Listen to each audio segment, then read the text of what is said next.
Bonjour. Il y a 3 semaines, ça n'a pas rapport avec le sermon.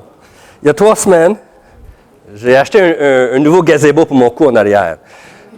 Et on n'entend pas? William, est-ce que c'est moi? Hello.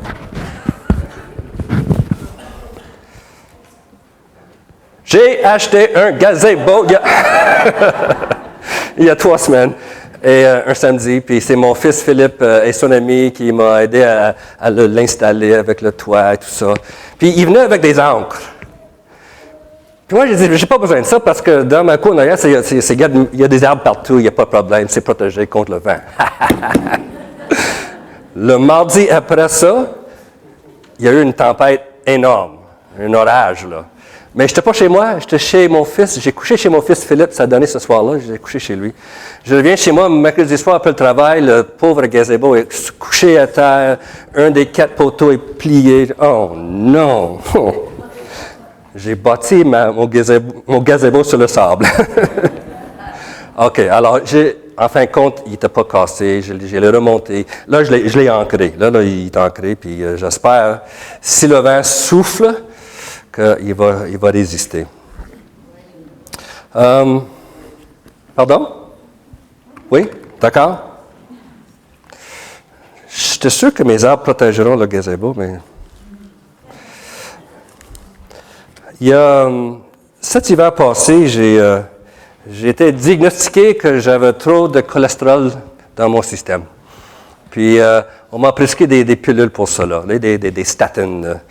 Puis, j'ai commencé à prendre ça. Et plus tard, je n'ai pas mis le lien, ça, plus tard c'est venu, j'ai commencé à sentir bizarre.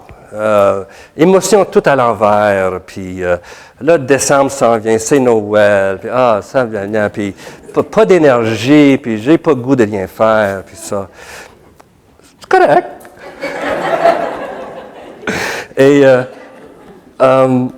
Et en tout cas, ça comme m'a magané un peu dans le cerveau. Et ma soeur me disait, comme à Noël, tu soupires tout le temps. Puis c'est vrai qu'il y avait quelque chose qui ne marchait pas. Puis j'ai commencé à lire un peu là-dessus, puis j'ai vu que le médicament causait ça.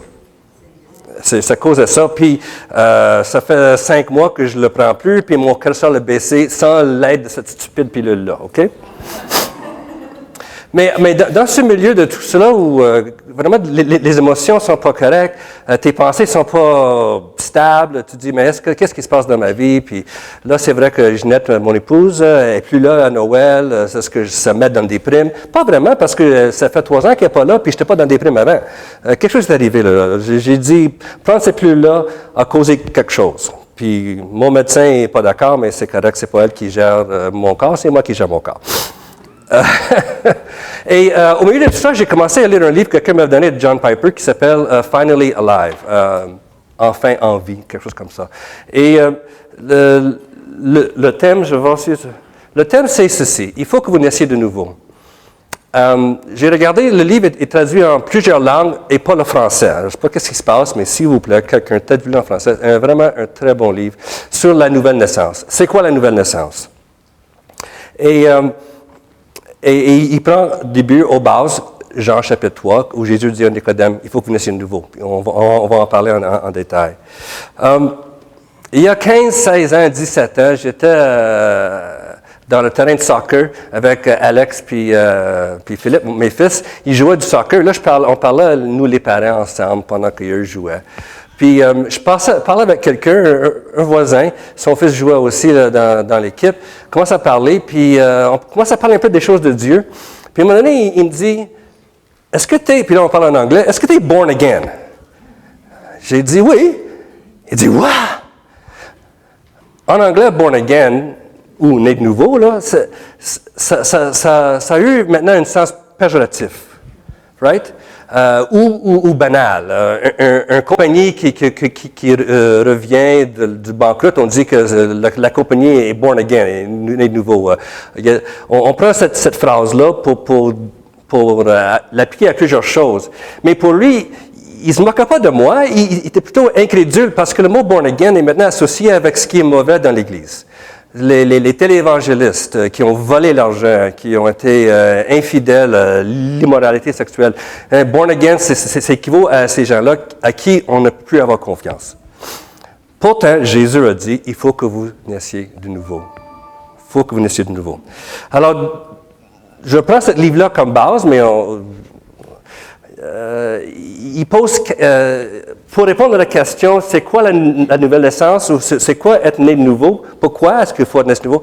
Il pose 5 questions, des quoi, qui, quand, comme ça. Là. Alors, il y a 5 questions que moi je veux répondre. Pas tout aujourd'hui. On revient ensemble dimanche prochain, puis ça va être continué cet automne, je pense. Mais les 5 questions sont ceci. C'est quoi la nouvelle naissance?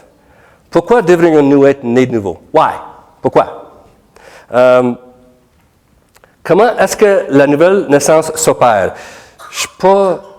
J'aime pas le mot s'opère, mais comment est-ce que la nouvelle naissance fonctionne? J'espère que vous comprenez ce que je veux dire. Comment ça fonctionne? Bon. Quels sont les effets ou les signes de la nouvelle naissance? Comment est-ce qu'on peut savoir qu'on est réellement né de nouveau? Quels sont les signes? Puis finalement, comment est-ce qu'on peut aider d'autres à être nés de nouveau? Nous avons, nous qui sommes croyants, le travail d'une sage-femme, d'aider quelqu'un à être né de nouveau. Et je dirais que le terme « né de nouveau » ou « born again », là, c'est un terme précieux et crucial dans la vie. Je veux que nous regardions sa significance spirituelle, de comprendre qu'est-ce que Dieu veut nous communiquer par la nouvelle naissance. Nous aider à savoir qu'est-ce qui s'est passé au fond de nous quand nous avons été sauvés par Dieu. C'est quelque chose de beaucoup plus glorieux que plusieurs le pensent. Par contre, il y en a plusieurs dans le monde, des millions, qui croient qu'ils sont born again, qui sont nés de nouveau. Mais ce sont ceux qui ont bâti leur maison sur le sable, qu'on vient de voir. Ce sont des chrétiens culturels. La religion, c'est un geste formel. Ils ont été élevés là-dedans, puis alors ils croient qu'ils sont nés de nouveau, ils sont chrétiens. Ça devient un simple rite, mais il n'y a aucune vie à l'intérieur de cette personne-là. Moi, j'ai 3 raisons pourquoi je veux que nous sachions qu'est-ce qui s'est passé lors de notre conversion. Premièrement, quand vous êtes réellement né de nouveau, vous grandissez dans la grâce et la connaissance de ce que le Seigneur a fait pour nous. Notre communion avec Dieu devient plus doux, ça devient un délice. En anglais, ça devient sweet. Pas sucré, mais un délice. Un délice. Et notre assurance que Dieu est notre Père devient de plus en plus profond. Et c'est ça que je veux pour vous, je pense que je veux pour moi. C'est ça que je voulais pour moi pendant que je vivais ce temps de « qu'est-ce qui se passe dans ma vie? » Quand nous savons ce qui s'est passé dans la nouvelle naissance, Dieu le Père et son Esprit et le Fils et la Parole devient notre plus grand trésor, plus jamais qu'auparavant. Et en ceci, Jésus est glorifié. Et troisièmement, quand les croyants découvrent le sérieux, parce que c'est sérieux être né de nouveau, c'est pas un jeu. Quand on découvre le sérieux, l'essence surnaturelle de leur conversion, ceci contribue à rendre encore plus authentique notre témoignage envers le monde à l'extérieur. Le monde voit le vrai amour, sacrifice, le courage que nous avons dans notre service pour notre Sauveur. 1 Jean 3,14 dit « Nous savons que nous sommes passés de la mort à la vie, nouvelle naissance. » Comment est-ce qu'on le sait? Et c'est ça que je vais essayer de répondre avec la première question, ou répondre à la première question, c'est quoi la nouvelle naissance? Maintenant, à mesure qu'on avance dans ceci, il se peut que ça va être un peu plus perturbant ou dérangeant. Pourquoi? Parce que on va voir dans Jean chapitre 3, mais aussi à travers de ce qu'on va discuter ensemble, Jésus nous confronte avec notre condition sans espoir. Que nous sommes morts spirituels, que nous sommes égoïstes, que nous sommes rebelles contre Dieu, et nous sommes coupables devant sa loi, et nous sommes sous sa colère. Jean 3, 36 dit que nous sommes déjà condamnés par Dieu. Cet enseignement, et le monde ne veut pas entendre qu'ils sont pécheurs, right? Cet enseignement nous dérange parce que la nouvelle naissance est un acte que Dieu exerce sur nous. Ce n'est pas quelque chose que nous faisons. C'est Dieu qui agit. Jean 1,13 dit que nous sommes nés par la volonté de moi? par la volonté de Dieu. Nous sommes dépendants de quelqu'un à l'extérieur de nous. Nous ne sommes pas au contrôle. Et ce n'est pas nous qui sommes la cause de la nouvelle naissance.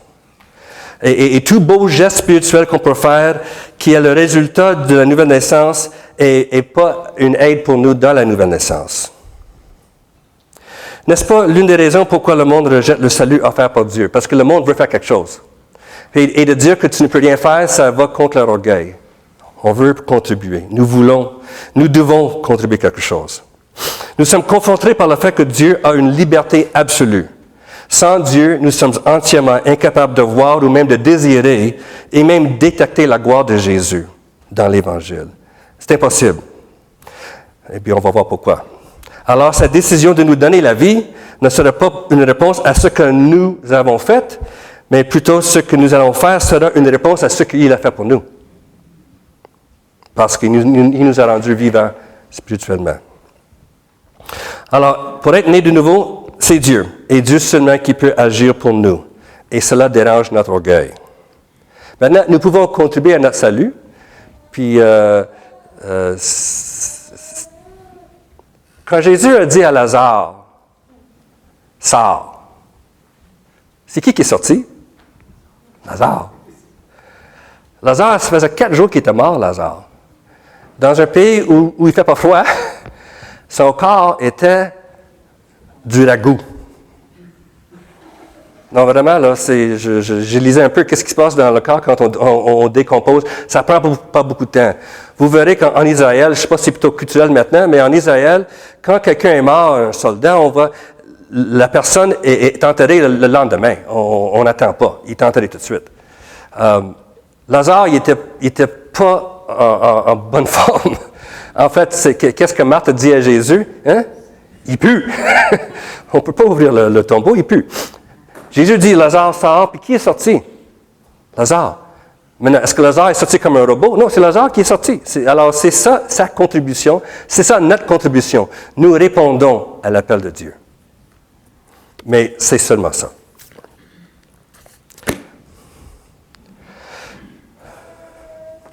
Jean 3, versets 1 à 7. Tournez avec moi, s'il vous plaît. On veut répondre à la première question. C'est quoi la nouvelle naissance? Qu'est-ce qui se passe dans la nouvelle naissance? Et là, notre premier point, c'est que ce n'est pas une nouvelle religion, mais c'est une nouvelle vie. Jean 3, verset 1. On va lire jusqu'au verset 10.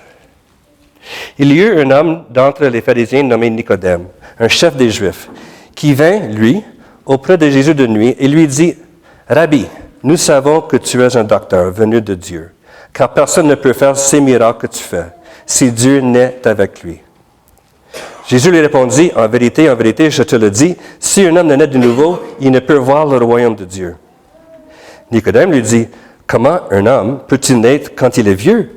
Peut-il rentrer dans le sein de sa mère et naître? » Jésus répondit, « En vérité, je te le dis, si un homme ne naît de nouveau, si un homme ne naît d'eau et d'esprit, il ne peut entrer dans le royaume de Dieu.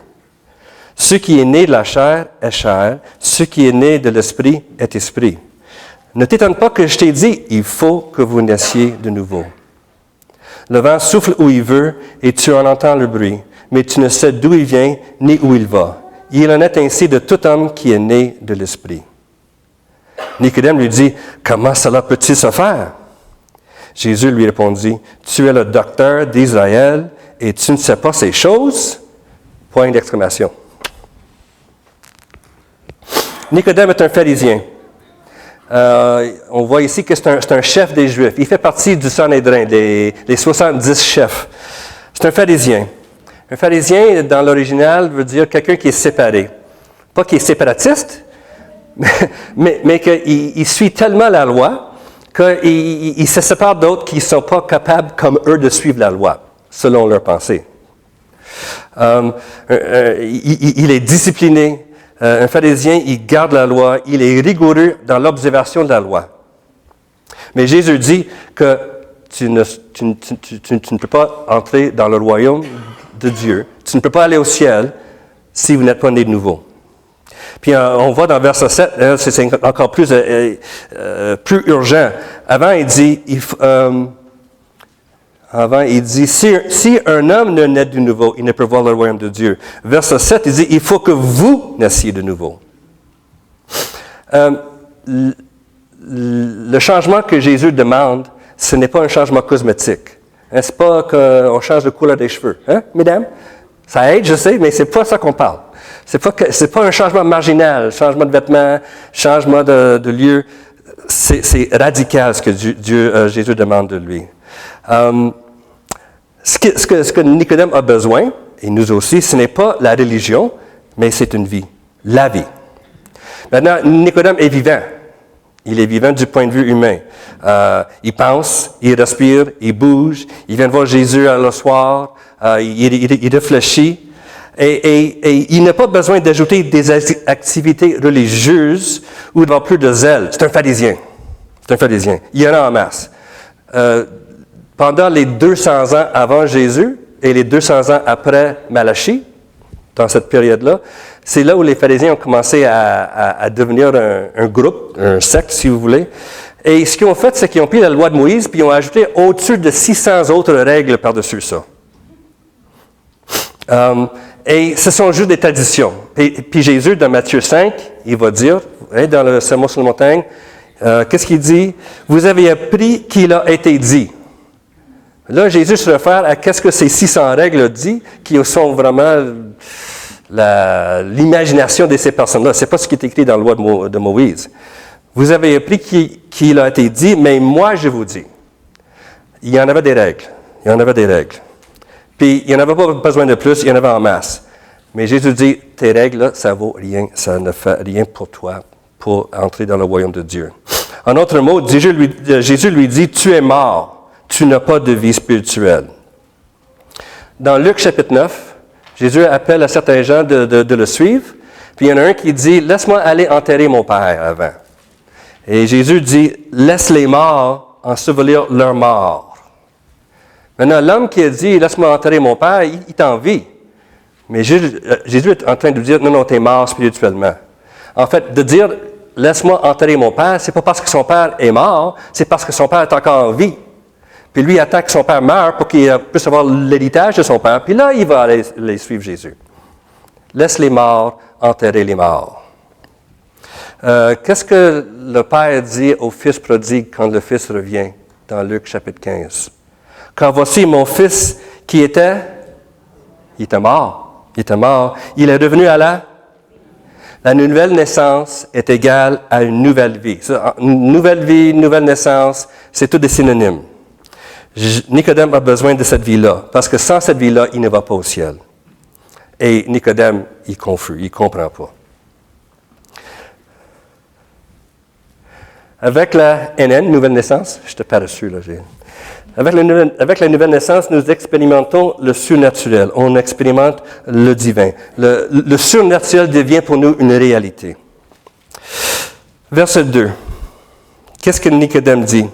Il dit, Rabbi, nous savons que tu es un docteur venu de... Il vient de Dieu. Car personne ne peut faire ce miracle que tu fais si Dieu n'est avec lui. Qu'est-ce que Nicodème fait là? Il reconnaît que Jésus a une origine divine.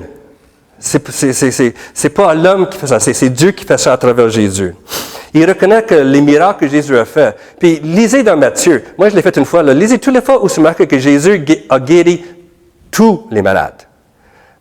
Il me semble que c'est au moins 5 fois. C'est comme si, en Palestine, presque, que Jésus a banni la maladie. C'est marqué tous les malades. Écoute, si tu étais malade puis tu sais que lui va le guérir, tu vas y aller, que tu aies la foi ou non. Parce qu'il y a plusieurs exemples dans les évangiles où Jésus guérissait les gens qui n'avaient pas la foi.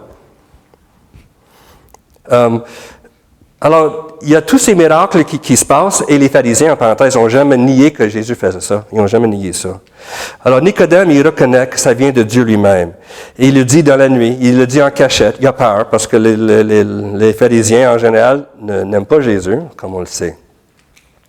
Alors, il dit, Jésus, on sait que qu'est-ce que tu fais là, c'est divin, ça vient de Dieu. Et la réponse de Jésus, c'est, merci Nicodème, je voudrais que toute la Palestine l'affirme aussi. Non, c'est ça, regardez le texte s'il vous plaît. Comment est-ce que Jésus répond? Hein? Il dit, en vérité, je te le dis, si un homme de naît de nouveau, il ne peut voir le royaume de Dieu. Nicodème et beaucoup d'autres sont témoins des miracles de Jésus.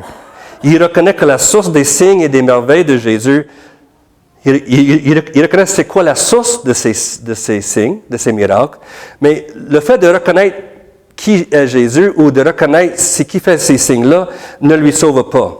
En fait, ça ne sauve aucune personne. C'est le danger des signes et des miracles que les pharisiens demandaient toujours de Jésus. Fais-nous un autre signe, fais-nous un autre signe. On n'a pas besoin d'être né de nouveau pour reconnaître que les signes et les miracles viennent de Dieu. Marc 1, 24, aussi dans Luc chapitre 4, qu'est-ce que le démon dit à Jésus? Je sais qui tu es, le Saint de Dieu. Les démons savent qui est Jésus, ils savent. Mais ça ne les sauve pas.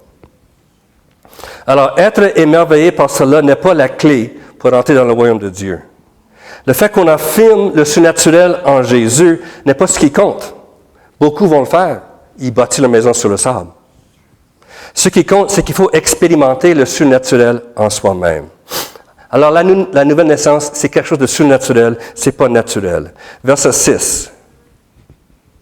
Ce qui est né de la chair est chair, mais ce qui est né de l'esprit est esprit.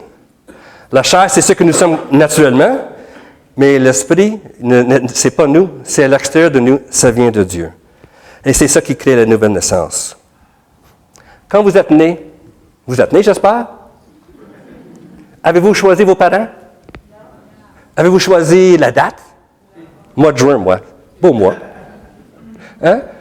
Mon voisin, ils ont des jumeaux, garçon et fille, sont nés le 25 décembre. Est-ce qu'ils ont choisi la date? Non. En tout cas, je ne sais pas pour les parents, mais les enfants n'ont pas choisi. Avez-vous choisi où vous êtes nés?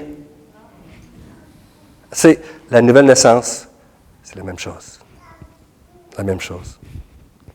On peut dire, quand il dit « il faut que vous naissiez de nouveau », c'est qu'il faut que vous naissiez d'en haut. Dans le grec, on peut prendre les deux phrases s'équivaut. Il faut que vous naissiez d'en haut. Pas physiquement, on parle de quelque chose de surnaturel, quelque chose qui vient d'en haut. Verset 8, ça c'est encore plus... pourquoi il dit ça? Verset 8, le vent souffle où il veut. Le vent souffle là. Et tu en entends le bruit, mais tu ne sais d'où il vient ni où il va. Il en est ainsi de tout homme qui est né de l'esprit. L'esprit ne fait pas partie de la nature, notre nature. Il ne fait pas partie de ce monde. Il est au-dessus de ce monde. Il est surnaturel, il est divin, l'Esprit est Dieu. Et nous n'avons aucun contrôle sur lui, il est libre et il est souverain. Alors ce que Nicodème avait besoin, c'est une nouvelle vie spirituelle créée surnaturellement par le Saint-Esprit. Et c'est le travail de l'Esprit de Dieu qui rend cette nouvelle vie à la fois spirituelle et surnaturelle. Et ça dépasse la vie naturelle de nos cœurs, de nos cerveaux. Ça dépasse. C'est une autre réalité que la réalité que nous avons ici physiquement sur Terre. Parenthèse. La nouvelle naissance par l'Esprit nous donne la vie éternelle. Alors, la nouvelle naissance qui nous donne la vie éternelle est toujours liée avec la foi en... Thank you. Je suis content que vous êtes toujours là. Jusqu'ici, on voit que c'est l'Esprit qui fait l'œuvre de travail de la nouvelle naissance en nous. Et là, et l'Esprit crée la vie en nous où il n'y en avait pas. Nous étions morts. Jean 6, 63. C'est l'Esprit qui donne la vie. Viens en classe, lâche pas. C'est l'Esprit qui donne la vie. L'homme n'aboutit à rien par lui-même. Nous sommes incapables. C'est l'Esprit qui fait le travail. C'est lui qui nous donne la vie. Mais, dans l'Évangile de Jean, il y a quelque chose qui souligne, qui est très important. C'est que la vie que le Saint-Esprit nous donne, c'est Jésus lui-même. La vie spirituelle que l'Esprit nous donne est donnée seulement en connexion avec Jésus. C'est une union avec Jésus. C'est seulement quand nous sommes unis avec Jésus que nous expérimentons cette vie surnaturelle, la vie spirituelle. Exemple, Jean 14, 6. Jésus qui parle, « Je suis le chemin, la vérité et la vie. » Jean 6, 35. « Je suis le pain de la... » Tout tourne autour de Jésus. à la fin de son évangile, Jean 20, 31, Jean donne la raison pourquoi il a écrit cet évangile. Ces choses ont été écrites afin que vous croyiez que Jésus est le Christ, le Fils de Dieu, et qu'en croyant, vous avez la... Thank you. Mais quelle sorte de vie? En son nom. En son nom. Il n'y a pas de vie, il n'y a pas de nouvelle vie, il n'y a pas de vie spirituelle, il n'y a pas de vie éternelle à part d'être connecté avec Jésus, à part d'être uni avec lui, à part de croire en lui. Et c'est l'Esprit qui fait ça.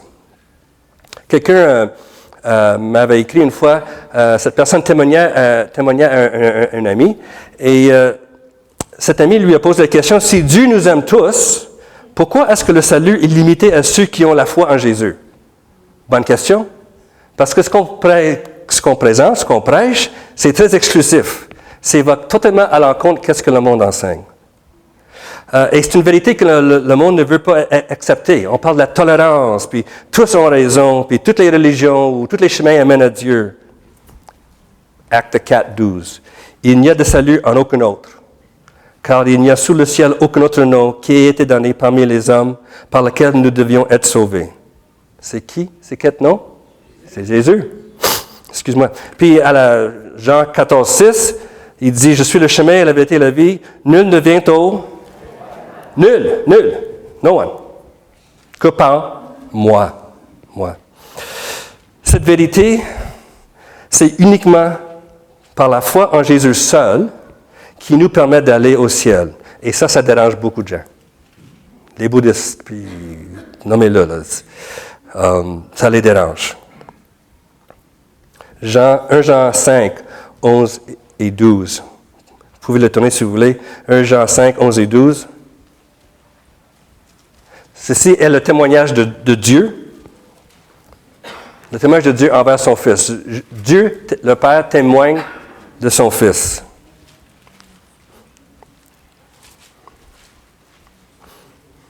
« 1 Jean 5, 11. Et voici ce témoignage. C'est que Dieu nous a donné la vie éternelle et cette vie est dans son Fils. » Puis là, il dit la même chose, mais d'un autre sens. Celui qui a le Fils a la... Celui qui n'a pas le Fils, il n'y a pas la vie.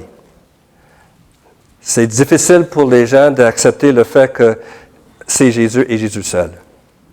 Et c'est seulement l'Esprit qui ouvre les yeux. Colossiens 1, 27, Paul parle du mystère qui était caché dans les temps auparavant. C'est quoi ce mystère qui maintenant est révélé? C'est que Christ en vous, l'espérance de la gloire. Alors, il n'y a pas de vie, il n'y a pas de nouvelle vie, il n'y a pas de vie spirituelle, il n'y a pas de vie éternelle à part d'être connecté avec Jésus-Christ, à part d'être uni avec lui, à part de croire en lui. Et c'est comme une médaille qui est comme deux côtés. La vie spirituelle et la foi en Jésus, ils viennent ensemble. Tu ne peux pas avoir un sans l'autre. Si vous avez Jésus et la foi en Jésus, vous avez la vie spirituelle, la vie qui n'était pas là avant. Ils sont créés tous au même moment. C'est la nouvelle vie qui rend possible la foi. Parce que nous lisons dans Éphésiens 2 que même la foi, c'est un cadeau de Dieu. Sans Dieu, là, on ne peut rien faire. C'est la vie spirituelle que l'Esprit nous donne qui réveille en nous cette foi. Et cette foi est exprimée, notre foi est exprimée par le fait que nous avons la foi en Jésus. Alors, du côté de Dieu, nous sommes unis avec Jésus dans la nouvelle naissance. De notre côté, nous expérimentons cette union par notre foi en Jésus. Encore, verset 3 de Jean, chapitre 3. Si un homme ne naît de nouveau, il ne peut voir le royaume de Dieu. Si un homme ne naît de nouveau, ce n'est pas l'homme qui fait l'action, c'est Dieu qui fait l'action. C'est Dieu qui donne la nouvelle naissance. Mais c'est quoi notre action? Verset 36 de chapitre 3. Celui qui croit au Fils a la... Celui qui croit? Ça, c'est notre action. Notre part, de médaille. Il nous donne la foi, il nous donne la vie et on croit. Et l'Esprit, c'est la colle. C'est Calvin qui a dit que il a dit que la colle qui tient tout ça ensemble, la vie éternelle et la foi en Jésus, la colle, ça vient de l'Esprit. C'est l'Esprit qui est la colle. Alors, on ne parle pas d'une nouvelle religion, on parle d'une nouvelle vie. On dit qu'avec la nouvelle naissance, nous expérimentons la surnaturelle. C'est quelque chose qui arrive dans nous, qui vient de l'extérieur de nous, qui est surnaturel. Numéro 3. Ce n'est pas une amélioration sur notre nature humaine, mais c'est la création d'une nouvelle nature spirituelle. Bien-aimés, c'est un miracle. C'est un grand, grand miracle, ce que Dieu fait. Jean chapitre 3, verset 4, Nicodème lui dit, « Comment un homme peut-il naître quand il est vieux? Peut-il rentrer dans le sein de sa mère et naître? » Maintenant, Nicodème, il n'est pas con. Il n'est pas en train de dire, « Oh, OK, il faut qu'on retourne dans le sein de nos mères. » Il est vieux, c'est fini, sa mère est morte. Il sait que Jésus ne parle pas de la naissance physique. Il comprend ça. Mais en même temps, il reste dans le contexte que Jésus utilise en parlant de la naissance. Mais on voit qu'il est confus. On regarde, et à mesure qu'il pose les questions, il est confus. De quoi tu parles, là? Il sait que, humainement parlant, ce que Jésus lui demande est impossible. Puis je pense pas que c'est ça le point. Tu es pharisien, tu as toutes ces lois-là, tu penses que tu es justifié devant Dieu parce que tu gardes toutes ces lois-là. Puis non, il faut que vous soyez nés de nouveau. C'est comme s'il faut que tu recommences. Puis Nicodème dit, impossible, je ne peux pas recommencer. Jésus lui dit d'entrer dans le royaume de Dieu est impossible sur le point de vue humain. Aucun effort humain ne peut lui donner accès au ciel. Et les disciples ont dit à Jésus, dans un autre contexte, c'est comme impossible pour l'homme d'être sauvé. Et Jésus dit, oui, c'est vrai, mais pour Dieu, rien n'est impossible. Matthieu 19. Alors, Nicodème est placé devant un défi qui est impossible. Comment peut-il recommencer sa vie d'auto-justification, c'est-à-dire de garder toutes ces lois-là, et plaire à Dieu? Parce que Jésus lui dit, ce que tu fais là, ça ne marche pas. Et la réponse de Jésus, c'est un peu bizarre, c'est dans verset 5 où il dit, « En vérité, je te le dis, si un homme ne naît d'eau et d'esprit, il ne peut entrer dans le royaume de Dieu. » Alors, l'image de d'eau et d'esprit, ça a été discuté par les commentaires. Certains disent l'eau parle du baptême, quand on est baptisé, mais là, on parle ici du salut. Puis on sait bien que le baptême ne sauve pas. Quelqu'un m'a appelé une fois au bureau, puis on avait entendu un sermon sur le baptême, puis cette personne insistait qu'il fallait être baptisé pour être sauvé. J'ai dit, ben non, tu ne peux pas faire ça parce que là, tu ajoutes une œuvre à quelque chose qui s'accomplit par la foi.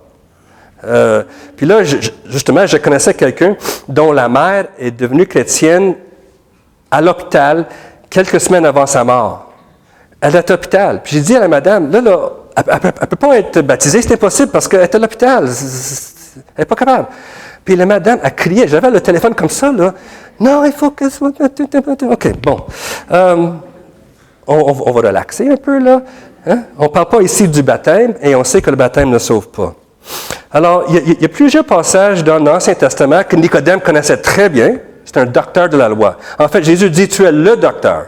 Le mot « le », là, ça veut dire que c'était l'enseignant, pas docteur médical, docteur dans le sens qu'il connaissait la loi. Tu es le docteur, tu connais la loi, puis c'est un des meilleurs enseignants de la loi qu'il y avait en Israël. Alors, il y a plusieurs passages où on parle d'esprit et eau. Ésaïe 44, verset 3, Jérémie 31. Mais nous croyons que vraiment Jésus référait à Ézéchiel 36, 24 et 28, que j'ai mis, j'espère, sur l'écran. Yes. Ézéchiel, j'ai dit Ésaïe, excuse-moi, Ézéchiel 36, 24 à 28. Et Ézéchiel prophétie aux peuples qui sont en exil. Ézéchiel lui-même est à Babylone. C'est dans le temps de l'exil. Et Dieu lui dit, dis au peuple, je vais leur faire une promesse. Ils vont retourner dans le pays. Mais dans la promesse, il y a beaucoup plus que juste ça qui se passe. Verset 24 de Ézéchiel 36. Je vous retirerai d'entre les nations, je vous rassemblerai de tous les pays et je vous ramènerai dans votre pays. Ça peut référer à Israël qui sont dispersés un peu, mais quand il dit de tous les pays, je pense que ça nous parle de nous tous. Nous tous. Je répandrai sur vous une eau pure et vous serez purifiés. Je vous purifierai de toutes vos souillures et de toutes vos idoles. Je vous donnerai un cœur nouveau, je mettrai en vous un esprit nouveau. J'ôterai de votre corps le cœur de pierre et je vous donnerai un cœur de chair. Je mettrai mon esprit en vous, et je ferai en sorte que vous suiviez mes ordonnances et que vous observiez et pratiquiez mes lois. Vous habiterez le pays que j'ai donné à vos pères, vous serez mon peuple et je serai votre Dieu.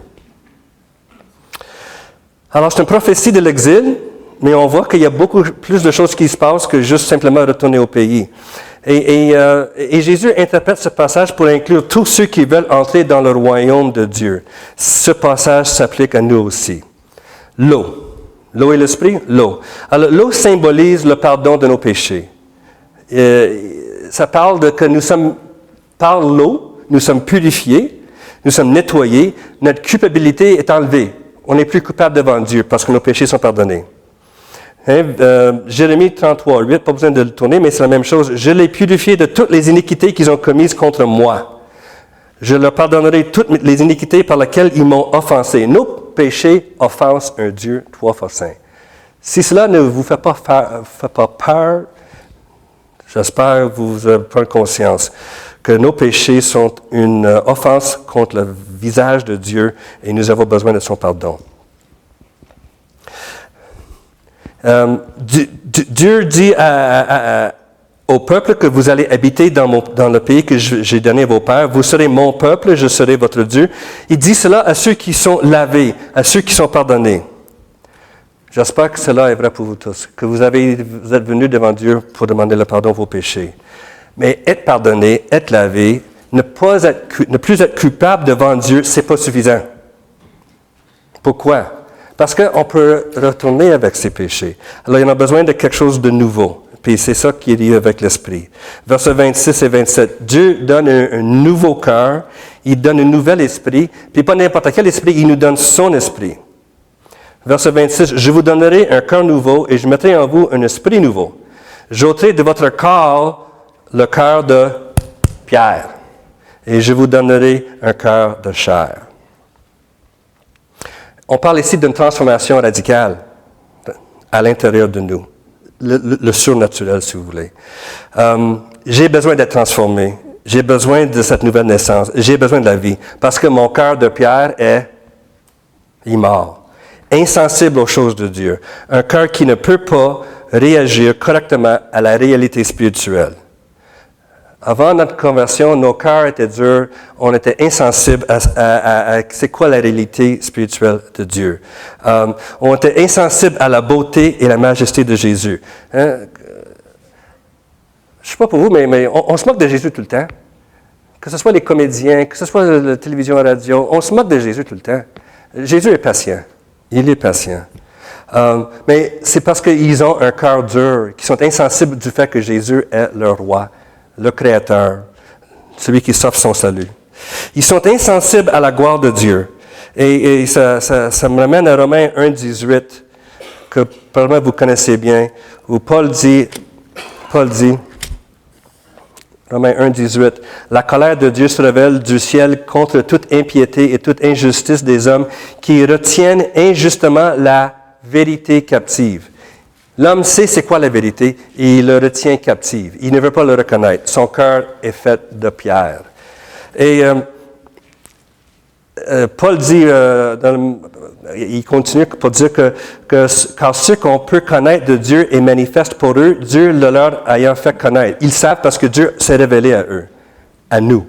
En effet, les perfections invisibles de Dieu, sa puissance éternelle et sa divinité se voient comme à l'œil nu depuis la création du monde, quand on les considère dans ses ouvrages. Ils sont donc inexcusables. Moi, j'aime la création.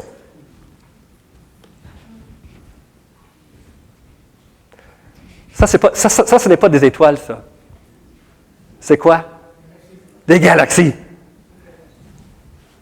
Il y en a très peu de ces lumières-là qui sont des étoiles individuelles. C'est des galaxies composées à chacun des milliards d'étoiles. Et ça, c'est juste un petit point dans le ciel que le télescope Hubble, là, il est comme pointé. Puis c'est juste un petit comme ça. Des milliards de galaxies composées à chacun des milliards d'étoiles. Et la parole dit que Dieu a un nom pour chacun de ces étoiles-là. L'homme, surtout dans notre temps, là, où là, on voit ces choses-là, qu'Abraham, il n'a pas vu ça, Abraham. Il a vu les étoiles, mais il n'a pas vu l'étendue de l'espace. Là, on le voit. Puis je ne comprends pas pourquoi les hommes, quand ils voient ça, pourquoi ils ne disent pas « Wow, Dieu est merveilleux ». Next. Ça, c'est la galaxie plus proche de nous. Andromeda. 1000 milliards d'étoiles, juste dans la galaxie. Ça, c'est à part toutes les petites pointes. Là, ça, c'est pas mal toutes des étoiles autour, là, dans le ciel. Quand tu vois ça, tu te dis, mais qui suis-je? Qui suis-je? Dieu est merveilleux. Puis quand je vois un coucher de soleil, hein? Je faisais du babysitting. Mon téléphone iPhone, il a fait ça. Puis quand on fait du babysitting, hein? On babysit des petits-enfants? Mon Adeline, elle va avoir 2 ans au mois d'octobre. Vous savez, si je suis là, il faut que je montre des photos de petits-enfants. C'est plus fort que moi. Son frère Jackson, il vient d'avoir 4 ans. Ça, c'est Marianne avec Jackson. Marianne et Jackson sont nés 5 jours séparés.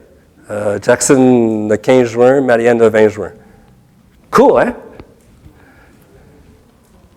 Ah! Olivier, il vient d'avoir 1 an. Il est cute. Même quand il est malade, il sourit. C'est impossible. Pourquoi je vous montre ça? Parce que quelqu'un m'avait dit, je pense que c'est Blaise Pascal, le philosophe, a dit qu'on voit la gloire de Dieu dans l'être humain. Moi, je vois la gloire de Dieu dans le visage de mes enfants. Je vois la gloire de Dieu dans vous tous parce que nous sommes tous créés à l'image de... Mais l'homme refuse de le reconnaître. Il refuse de le reconnaître. Verset 21 de Romains 1. « Car ayant connu Dieu, ils ne l'ont point glorifié comme Dieu et ne lui ont point rendu grâce. Mais ils se sont égarés dans leurs pensées. Leur cœur sans intelligence a été plongé dans les ténèbres. Cœur dur, plongé dans les ténèbres. » Puis là, il parle comment ils ont, au lieu de louer Dieu et de donner action de grâce envers Dieu, ils louent le soleil, les étoiles, la lune, les reptiles. J'étais au musée à Londres, British Museum, puis là, il y avait toutes ces statues qu'on a sorties de l'Égypte qui datent des années 2000 avant Jésus. Puis c'est toutes sortes d'animaux, des oiseaux, des fois c'est un animal avec un corps humain, puis ça, c'était leur Dieu. Tu demandes comment... mais c'est ça, ils avaient la vérité, puis ils l'ont gardée captive. Oh, une autre photo. Tiens, les cousins ensemble. Ah! Mais, ce que nous avons besoin, c'est un cœur de chair.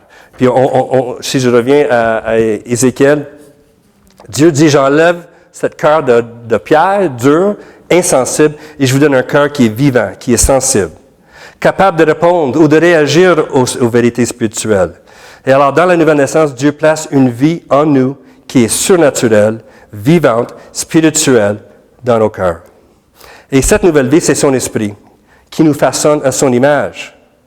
Quand l'esprit vient en nous, c'est comme si nos cœurs, qui sont maintenant sensibles, puis quand on parle de cœur de chair, je ne parle pas comme dans Jean où il dit la chair est la chair, puis là, l'esprit c'est l'esprit. Là, on parle de chair dans le sens qu'à contraste avec la pierre, un chair qui est sensible, qui est comme le pâte à modeler. Puis l'image, c'est que l'esprit vient s'empresser sur nous, puis il nous donne de son caractère. Il nous donne il nous donne une forme morale, une forme spirituelle selon son caractère, selon sa forme. La nouvelle naissance, la nouvelle vie. La nouvelle vie. Le Saint-Esprit nous unit à Jésus-Christ où nous sommes lavés de nos péchés, l'eau, l'image de l'eau, et il remplace nos cœurs durs, nos cœurs de pierre, insensibles aux choses de Dieu, avec un cœur de chair qui chérit Jésus, plus qu'aucune autre chose, plus qu'aucune autre personne. Et c'était la chose que je cherchais quand je vous parlais au début de cette affaire-là, de qu'est-ce qui se passe dans moi. Puis je cherchais à mettre le focus sur Jésus, pour qu'il lui devienne notre trésor. Et la seule façon que ça va arriver, c'est quand l'Esprit vient en nous. ce cœur de chair, il est tard, ce cœur de chair s'attache sa plus grande valeur à Jésus. Là où sera ton trésor sera votre... Est-ce que Jésus est votre trésor? Ce cœur est en train d'être transformé par la présence de l'Esprit pour devenir un cœur qui aime obéir à la volonté de Dieu. On parle ici de la sanctification, parce qu'on n'est pas sans péché, même si nous sommes sauvés. Il y a un processus de sanctification, mais l'Esprit empresse sur nous, sur notre cœur, pour que nous devenions de plus en plus comme Jésus. Et je veux vous dire tout de suite, c'est un miracle. C'est le plus grand miracle de tout quand Dieu nous donne une nouvelle nature. Que l'ancienne nature qu'on avait, que dans Romains 6, c'est marqué, cette ancienne nature a été crucifiée. Crucifié veut dire qu'il est mort, il n'est plus là. Une autre chose que des gens comprennent mal. Moi, quand j'étais élevé, là, on croyait que quand on accepte le Seigneur, quand il vient dans notre vie, il devient un combat entre deux natures. La nature qui vient de Jésus ou de l'Esprit, puis notre ancienne nature. Puis il y a un combat, puis là, il y a une chaise. Puis qui est assis sur la chaise ou un trône? Est-ce que c'est ma nature sur le trône ou est-ce que c'est la nature? Non, non. Quand quelqu'un était crucifié, là, c'était pas juste pour lui faire mal, c'est pas de le tuer. Alors, il dit, votre vieil homme, votre vieille nature a été crucifiée, mort, fini. Puis on a une nouvelle nature. Problème, selon Romains 7, on a encore ce corps de chair avec lequel nous luttons, mais un jour, ça va tout changer, tout changer. Deuxième question? Allô? Hein? Mais la première question, la nouvelle naissance, ce n'est pas une nouvelle religion, ce n'est pas une nouvelle vie. C'est une nouvelle vie. Avec la nouvelle naissance, nous expérimentons le surnaturel. On est en contact avec le divin. Nous ne sommes pas divins, en parenthèse. Les hindous et les gourous disent qu'il faut faire sortir le divin qui est à l'intérieur de nous. C'est pas ça de quoi on parle.